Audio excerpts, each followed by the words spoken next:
So we're at Rig Bay, which is just an absolutely beautiful bay, and I actually really clearly remember the first time that I came and swam here, which was quite a lot of years ago. It was during the book festival, and I'd come with a friend to the book festival, and we just went out there into the water, and this wasn't a point when I was thinking, oh, I'm a wild swimmer. It's just like sheer delight at this beautiful bay and wanting to get in there. It's just stunning. All this coastline is so beautiful. And one of the things that I really love about wild swimming is it's an incredible journey every time you do it. From the moment you step in the water, you go on this roller coaster ride, which is so rapid. You step in, it's the cold water shock, you're sort of yelping inside and actually probably don't even really want to be there. And then about 2 minutes later, you're in this other place and your brain's calmed down, you're sort of staring around at this beautiful environment, and also you've got this real high afterwards. And I can't think of anything else that does anything legal anyway, that does anything like that so rapidly, really. A few years ago, a friend who knew that I liked cold water swimming said to me, would you chum me for some wild swimming? Her mum had just died, and a friend of hers had said to her, get into the water. Your salt tears will mix with the salt of the sea. And she'd done that once, and she felt like this really was helping her. And as soon as she said it, I said, yeah, I totally relate to that. When my brother died, he died suddenly about 5 years ago. I really struggled, but the thing that actually comforted me most that summer was going out and swimming in a loch in Ireland and just floating there, swimming there. And over that summer, I would just lie there in the water and look up at the sky, and you know, it felt like he was there somehow. That is a big chapter in the book, is talking to people about swimming and getting into the water and grief. One really good thing at the moment is we're in September, which is an amazing time of the year. If you want to start well swimming, I'd say start now, because the water's really warm. It doesn't start to cool until we get to October. And actually this is the time of year that I started really regularly wild swimming. If you start now, if you get into that beautiful water now and keep going every week, you can suddenly find you're in the middle of winter, and yeah, it's freezing, it's painful, but you can take it, and it's also a lot of fun.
Wigtown Bay is a local nature reserve, and it's really special for its biodiversity.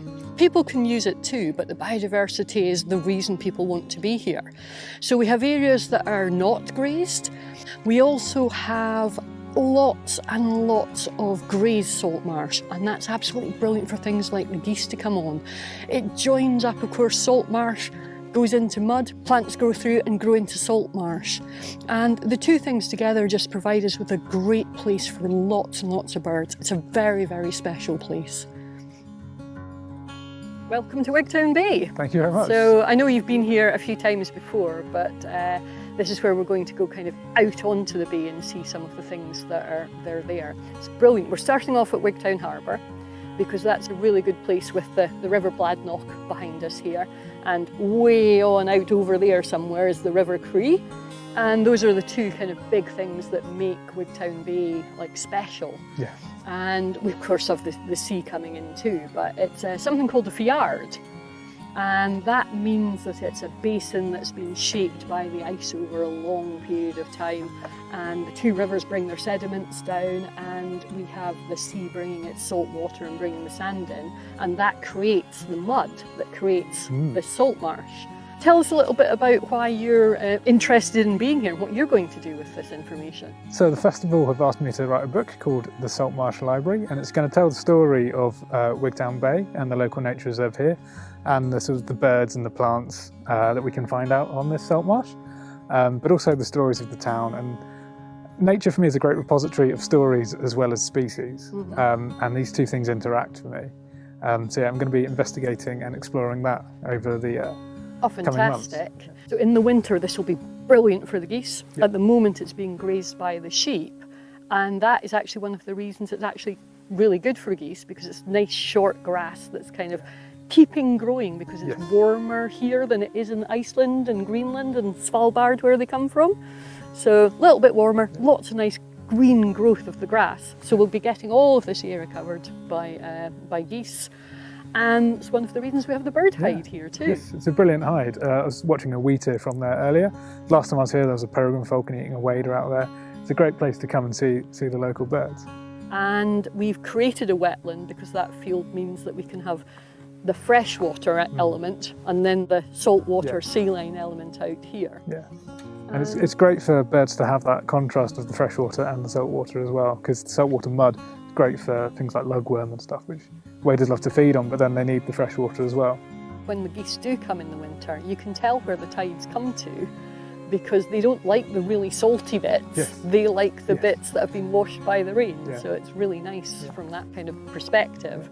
We're going to go over to the area where this river used to be.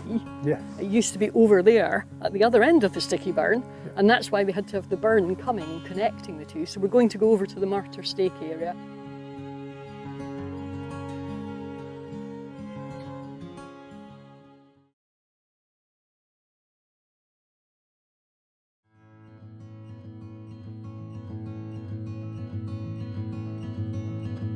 One of the places to visit on Wigtown Bay is the Martyr Stake. It's an area that used to be Wigtown Harbour, and they moved the river so it's no longer there. But two women drowned there, so it's got real historical background to it, as well as being a beautiful view over the bay. So we come down to the Martyr Stake now, and if you can imagine, it would have looked quite different when the martyrs were being drowned here. It would have been a large river, big harbour here. We're at the area, the Bladnoch would have been coming in from somewhere over here. So it would have looked quite different. None of the Saltmarsh would have been here. So they wanted to create kind of grazing land here. And so they had an Act of Parliament basically to create all of this, making the largest local nature reserve in Britain. This is to commemorate the martyrs, and they were Covenanters, which meant that they were asked to sign a pledge basically that said that the king was the head of the church, and they didn't believe that God was the head of the church. So there were two Margarets, one of whom was a lot older than the others. The youngest one was 18 and the older one was 63, and they were tied to two stakes. The tide came in. Why they're really commemorated and really in kind of local history is because the older Margaret was further out and she drowned first, and they thought that the younger Margaret would recant and say yeah fight whatever, but she didn't. She stuck to her guns, and so she did actually drown here. So they used to call it the killing times. Not a particularly nice name for it, but no, but then it's not a particularly nice story, it's harrowing. No, exactly. And there are other kind of legends that go with it about there being a pardon that just missed timed, and all kinds of other bits and pieces. Yeah, it's something that we get a lot of visitors coming, and quite often from kind of German visitors or Danish visitors, because they have a lot of Covenanter history in their lives as well. And I have heard people like singing hymns out here, which is really evocative. It's really amazing. But again, the geese absolutely love these areas, and when I was getting ring records, this would be one of the places I would come to, and that's why we've got a little artwork up in the area up here, which is commemorating the geese and is all about the geese. It's something that we go and see. It looks like someone might actually be investigating it at the moment too.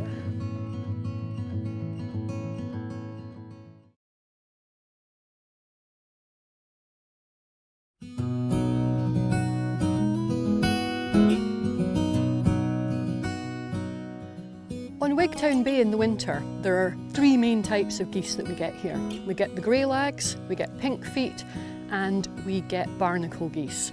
Occasionally we get other geese in there as well, but they come here because it's a great place to roost on the mud flats and a great place to eat where they have nice fresh grass. The geese stains are just down here, so the stains themselves, as I say, they're not just for looking at, it's for like doing things with as well. And if we lift it up, it's the weight of the goose. And underneath we have a little a ring number. Yeah, a little ring as well, just like we have on the rings that go on their legs. Yes, that's a grey-leg goose.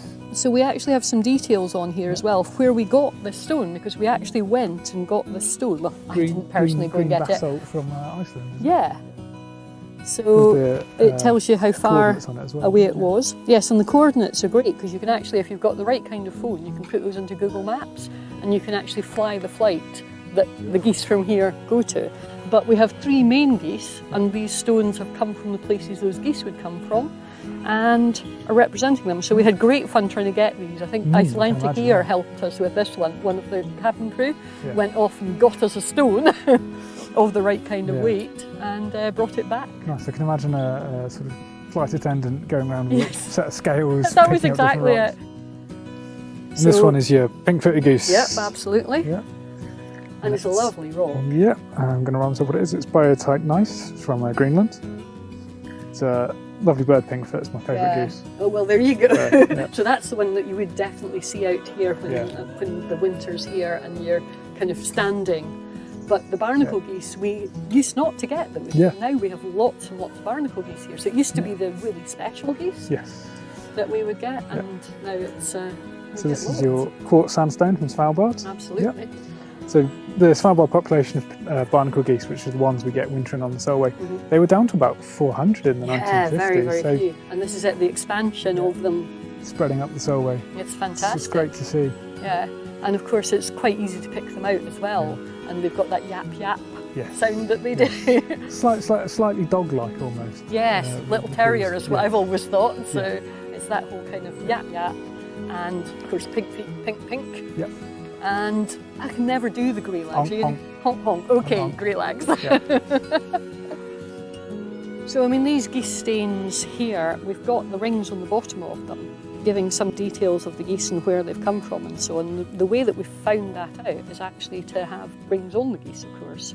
So these are ones that have come from Reykjavik, so they've been on some geese.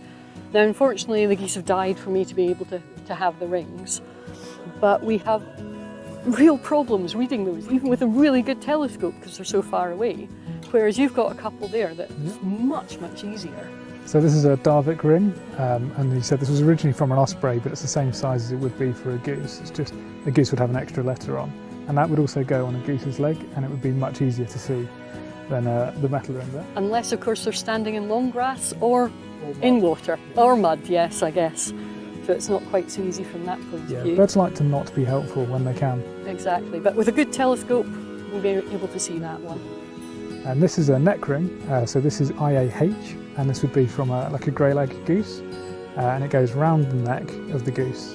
And that's much easier to see as they quite often hold their heads up while they're feeding or looking out, because geese are quite naturally wary animals. Yeah, guard geese, exactly. Yeah.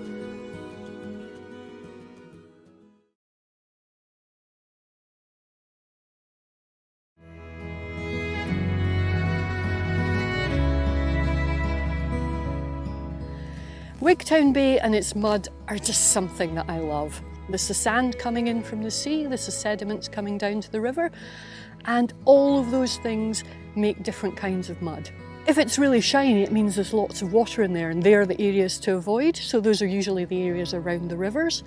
But Every single piece of mud has tons and tons of animals living in it. Some so small we'd need a microscope, and some that are bigger that we can see and dig up and have a look at. I love the way that mud can move. Yes. I love the way mud, it seems so solid and devoid of life, yet it's just so completely full of it. Well, I think that's one of the things. I mean, we're looking from here and it kind of looks like a flat field. It doesn't look that interesting, but when you get out there, there's all the creeks and crannies and hidden vegetation as well. We've got out to the mud now. There's lots of stuff that's living in here, but you can see if you actually look at it, there's quite a lot of shine on it. It means there's a lot of water in there, and that means that we have to treat it with care. It should be really good to actually get out onto. So I brought some forks so we can dig some things up, but to start with, we don't want to stop. So what we're going to do, if you wait there for a second, what we're going to do is we're going to go out onto it and we're going to slide rather than walk.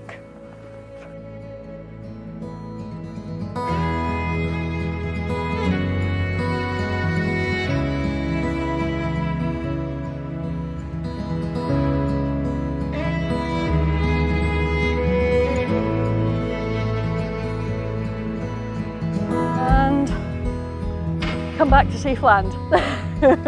So if we have a little look, you can see there's bits where you can see kind of lines where something's moved, and you can see little holes. So we've got a little bit of power, and as we do this it will crack, and if you're doing it well, you should be able to see the profile and where the burrows are, and then we get something like our little catworm again. So this one, if we put it down, might actually crawl back into the mud.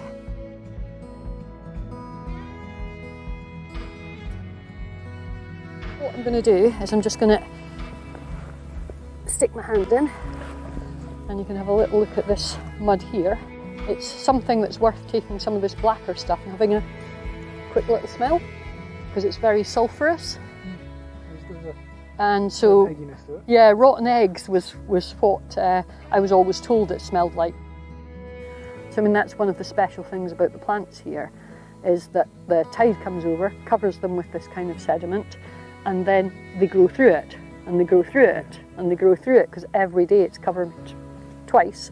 Not so much at this point, because we're up in the kind of high reaches, but it's great stuff. I love mud. Everybody who comes on any of my walks will tell you that I say mud is good.